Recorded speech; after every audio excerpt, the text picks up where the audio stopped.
BAMS VYDS Ayurveda Mahavidyalaya khurja solemnly blessed to respect the cadaver and treat this once living person with compassion and dignity as we used it to further our professional goals, to show due respect and gratitude this cadaver who will always remain our first teacher, to pay gratitude towards the next king of donors for their endeavors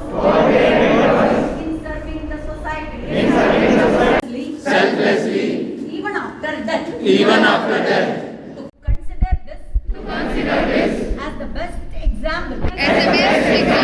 of living after death,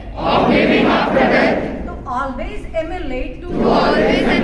this act of donor, to provide kindly health service to the society and enhance the lives of all mankind. Om Tat Savidur Varenyam Bhargo Devasya Dhimani Prachodayam